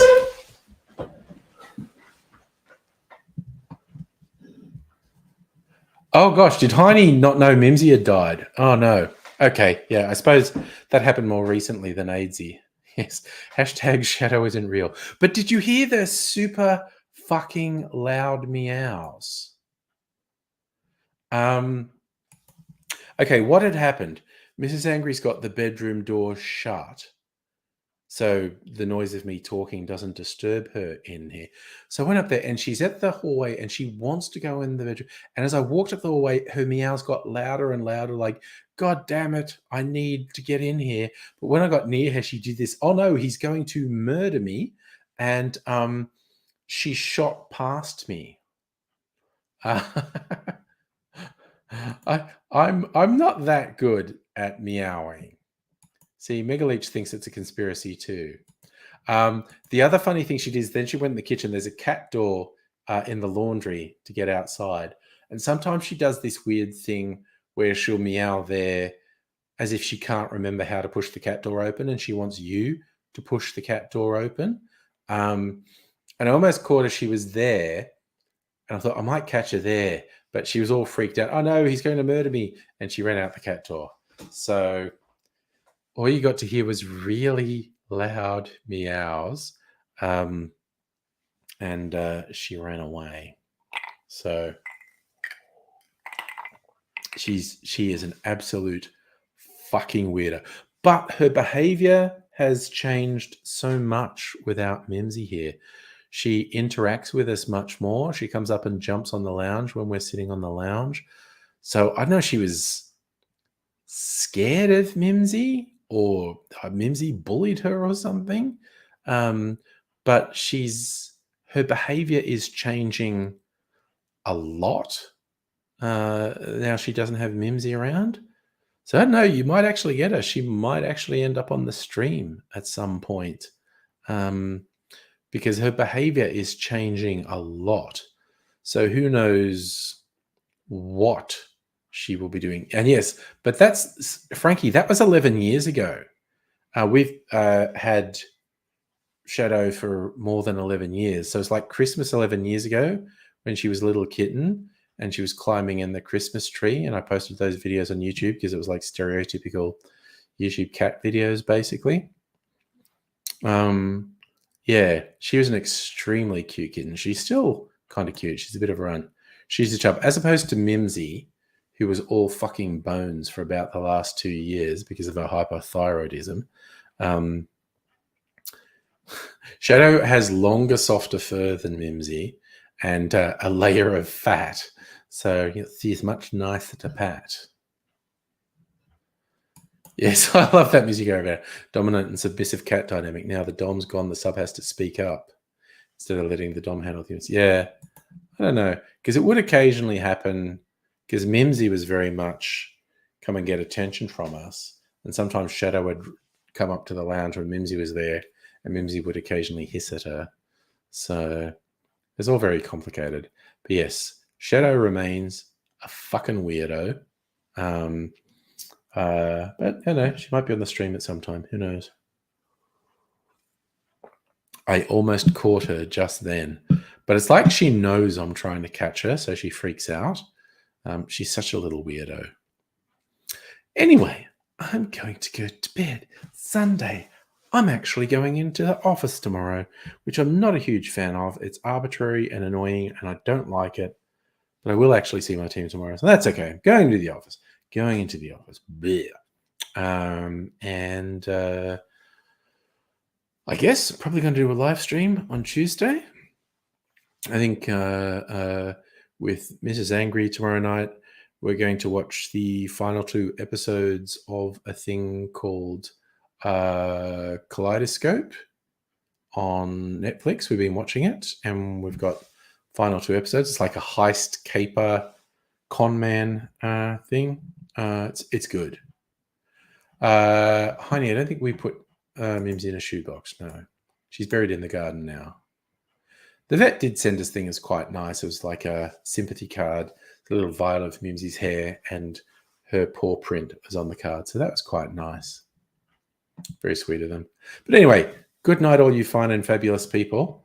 I will see you another time, like probably Tuesday if you're around, but we'll see. The world is a weird, unpredictable place. Anything could happen, but I am going